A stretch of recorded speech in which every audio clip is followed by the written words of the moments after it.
Assalamualaikum Pak Dekan. Waalaikumsalam warahmatullahi wabarakatuh. Alhamdulillah. Gimana kabarnya hari ini Pak Dekan? Alhamdulillah, bagus, sehat. Alhamdulillah. Ini kesempatan yang luar biasa ini, yang jarang-jarang kita mau ngobrol-ngobrol, tapi supaya ngobrolnya asik, kita sambil main permainan ini, dam-daman. Pak Dekan masih ingat nggak permainan kita zaman dulu nih, dam-daman? Ingat sih, tapi agak lupa. Oke, nggak apa-apa. Jadi permainan ini merupakan permainan yang mengasah otak kita untuk itu kan memenangkan pertandingan gitu ya. Pasti ingat lah ininya. Caranya yaitu kita memindahkan, kemudian kita akan menang kalau kita bisa memakan lawan itu meloncati ya. Kita mainkan ya Pak Dekan. Siap. Pak Dekan mau yang putih apa yang merah? Saya yang putih aja. Putih, oke. Silakan Teus. Nah, ini mau ngobrol apa ini? Saya jadi deg-degan. Ya, kita mengalir saja tentang bagaimana Pak Dekan sebagai pemimpin ya di Fakultas Dakwah ini. Ada pepatah mengatakan bahwa pemimpin yang hebat itu tidak lahir dari lautan yang tenang, tetapi dia lahir dari ombak dan gelombang yang kuat gitu. Nah, jadi dalam ini saya gimana Pak Dekan ini udah memimpin Fakultas Dakwah ini selama beberapa bulan ya, belum 1 tahun sejak November. Sejak November. Itu bagaimana memahami kiasan itu? Ya, sebenarnya saya sih tidak dalam kapasitas untuk yang disampaikan Teus tadi, pemimpin hebat itu tidak. Cuma memang saya melihat bahwa kepemimpinan atau manajemen ini memang butuh karakter yang kuat di top manajemennya atau top manajernya. Artinya saya sih tidak muluk-muluk memahami bagaimana kepemimpinan itu. Kepemimpinan itu intinya adalah bagaimana kita memberi pengaruh. Jadi kepemimpinan itu bukan posisi, tapi lebih ke pengaruh, kesempatan untuk membuat perubahan. Jadi kalau kita mau mengukur kepemimpinan seseorang, ya mulai dari presiden, kemudian gubernur atau yang rektor atau yang lainnya, termasuk dekan, memang seberapa jauh dia punya efek pengaruh menggerakkan semua komponen dalam lingkup yang dipimpinnya. Insya Allah itu akan menjadi sebuah ladang amal ibadah buat pemimpin tersebut. Kira-kira begitu saya memahaminya. Iya, betul sekali ya. Nah, kalau terkait dengan Fakultas Dakwah nih, saya kira pemimpin tadi mengarungi lautan, segala kehidupan ini pasti harus punya mimpi dong, punya mimpi besar untuk bisa menggerakkan kapalnya itu mau kemana. Nah, kira-kira dari Pak Dekan ini mimpi besar Fakultas Dakwah ini apa gitu? Memang betul, salah satu fungsi pemimpin itu dalam lingkup yang dipimpinnya itu memandu bareng-bareng untuk merumuskan mimpi bersama. Jadi kalau saya kurang sepakat kalau itu mimpi saya. Mimpi saya ini harus dikomunikasikan kepada mimpi orang-orang yang ada dalam lingkup kepemimpinan saya. Dalam pengertian semua unsur yang ada di fakultas kita ini harus punya mimpi bersama. Sebenarnya kalau di fakultas ini kan kita sudah punya panduan ya dari tingkat atas kita yaitu universitas ya, sehingga kita tinggal menerjemahkan ke bawah. Karena sebenarnya kalau kita sebut kampus kita ini atau fakultas kita ini sebagai unit bisnis, maka bisnisnya adalah bisnis pendidikan. Nah, oleh karena itu menurut saya memang sebenarnya siapapun yang memimpin, entah itu jadi dekan, jadi rektor, itu tidak lepas dari bagaimana kita punya standar, kita mau kemana nih. Jadi kampus kita ini mimpinya dalam hal memberikan pendidikan, layanan itu mau seperti apa. Nah, kalau kita lebih, lebih gampangnya ya, pada dasarnya kan orientasi kita itu kan lulusan. Jadi semua perangkat di kampus kita ini, termasuk di Fakultas Dakwah ini, pada dasarnya semuanya mengarah ketika bagaimana lulusan fakultas kita ini berkualitas. Ya, dalam pengertian kompeten, kemudian dia bisa berprestasi, kemudian punya, ya intinya apa ya, mahasiswa kita ini lulus dengan percaya diri. Intinya seperti itu sebenarnya. Itu yang kayaknya semua dosen termasuk TU barangkali merasakan itu. Jadi kalau kita sebagai dosen, karena bagaimanapun sebagai dekan ini kan tugas tambahan sebenarnya. Tugas utama kita itu dosen, pendidik, maka saya pikir TU bisa merasakan bahwa seorang dosen itu akan sangat senang, akan sangat bahagia, bangga ketika apa mahasiswanya itu yang dulu diajarnya itu kemudian selesai dari kampus kita ini, kemudian kita dengar dia sekarang di mana, dia punya prestasi apa, ya. Iya, itu kalau lulusan ya. Tapi barangkali ya selama mereka jadi mahasiswa pun juga bisa kita lihat seberapa besar apa istilahnya kompetensi dari mahasiswa kita. Begitu kira-kira. Seperti pemimpin, ya dekan, jajaran pejabat, dosen, kita memiliki tanggung jawabnya itu adalah ke depan itu mengembangkan potensi yang ada di mahasiswa. Nah ini Damdaman ini ada tantangan dan peluang nih Pak Dekan. Ini ada peluang untuk memakan, ada tantangan juga untuk mengalahkan. Ini kayaknya ada kesempatan saya untuk memakan ini satu. Saya dapat makan satu. Nah di Fakultas Dakwah sendiri bisa miring nggak tentu. Ini? Oh bisa Pak Dekan. Bisa ini Pak Dekan sedikit lupa kayaknya. Nah boleh. Oke. Iya boleh. Boleh ke depan, boleh miring, boleh ke samping. Ya oke. Nah terkait dengan tantangan dan peluang ini untuk Fakultas Dakwah sendiri sebagai fakultas yang notabene ya berada di wilayah yang bukan kota besar gitu. Itu bagaimana tantangan dan peluangnya? Sementara kalau dari teknologi saya kira semua wilayah tidak memandang letak geografis ya itu terkena dampak teknologi IT, terutama tantangan kita atau di perguruan tinggi adalah adanya IE yang kemudian membuat mahasiswa atau membuat kita semua tidak mampu atau tidak mau membaca lebih banyak, mengembangkan pemahaman, jadi hanya seperti robot saja gitu. Gimana menurut? Ya memang inilah kalau bicara tentang tantangan mahasiswa kita saat ini. Sebenarnya sih bukan hanya mahasiswa. Dalam pengertian kalau Sivitas Akademika Fakultas Dakwah ini bisa melihat bersama bahwa memang tidak ringan memang. Mendidik mahasiswa di era digital ini, di era disrupsi ini memang butuh pemahaman baru barangkali ya. Bahasa kita, mahasiswa kita sekarang ini kan masuk gengsi lah intinya kan. Sehingga memang barangkali langkah terbaik itu ya kita harus merefresh pemahaman kita, merefresh bacaan kita, bagaimana sebenarnya karakter mahasiswa kita sekarang.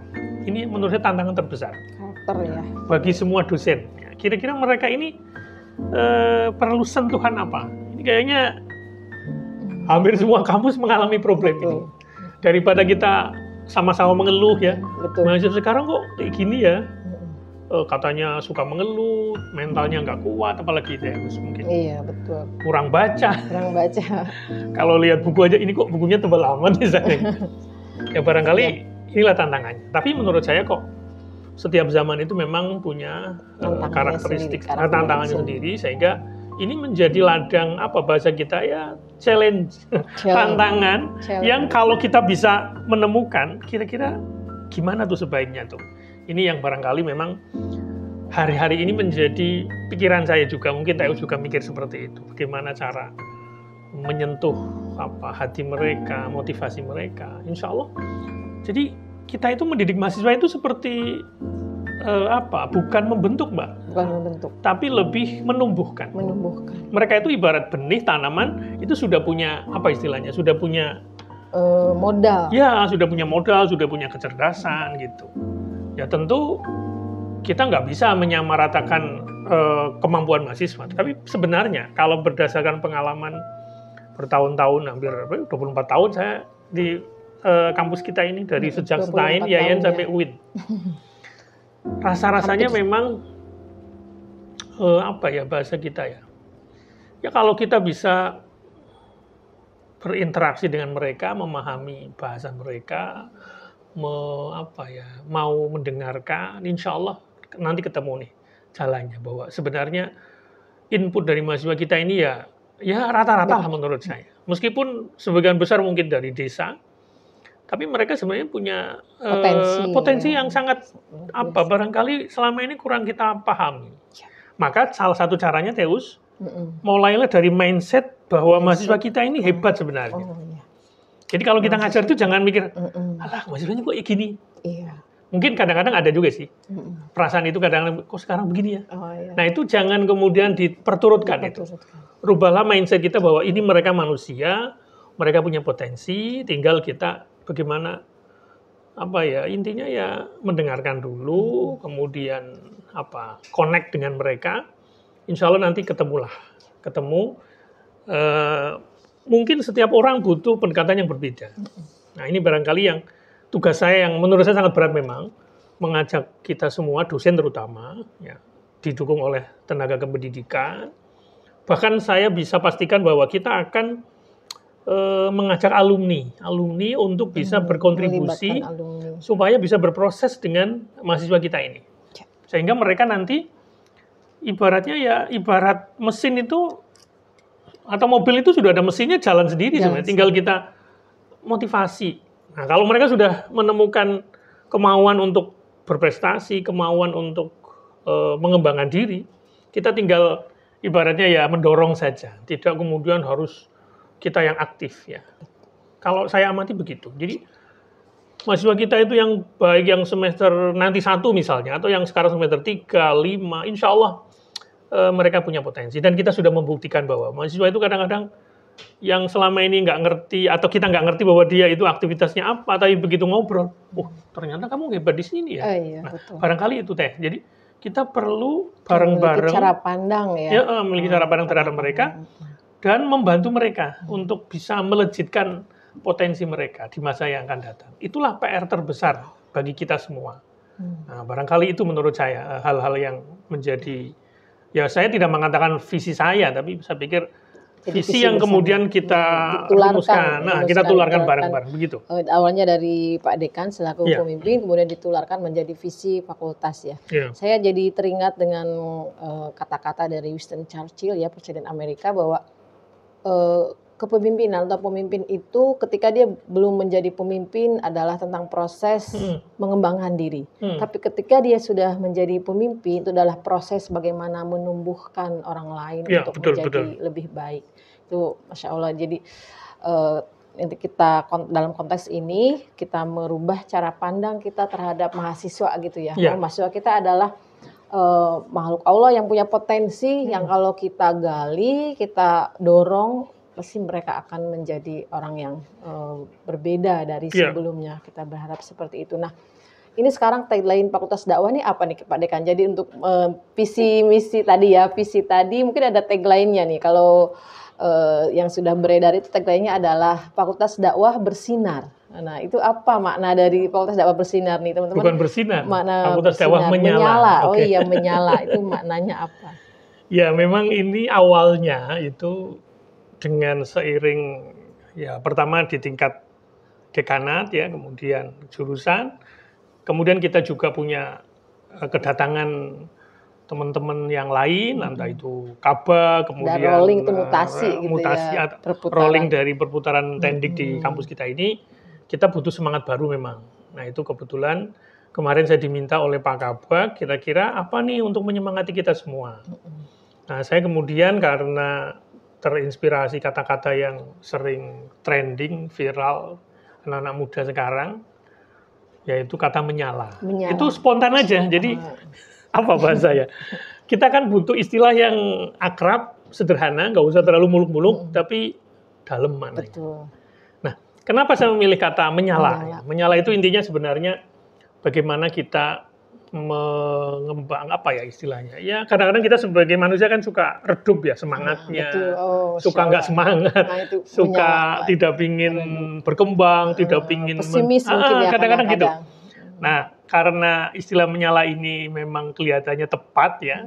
Kalau Banyumas itu malah ada yang pakai murub, pakai bahasa Jawa itu. Murub tuh. Iya, murub bahasa Jawa ya. Sapi ya. Menyala itu intinya tentu yang pertama semangatnya. Semangat. Orang kalau sudah punya semangat, insya Allah nanti akan ngefek kepada yang lain. Ya. Kemarin di rapat sempat kita sampaikan kan, jadi saya terus terang terinspirasi dengan kata-kata yang barangkali itu bisa kita gunakan untuk berbagai ya keperluan. Tapi intinya kata-kata ini akan terkait dengan bagaimana kita belajar dan seterusnya. Jadi dalam sebuah buku itu, kalau kita ingin memancing orang untuk belajar itu intinya adalah menumbuhkan hasrat. Atau desire ya.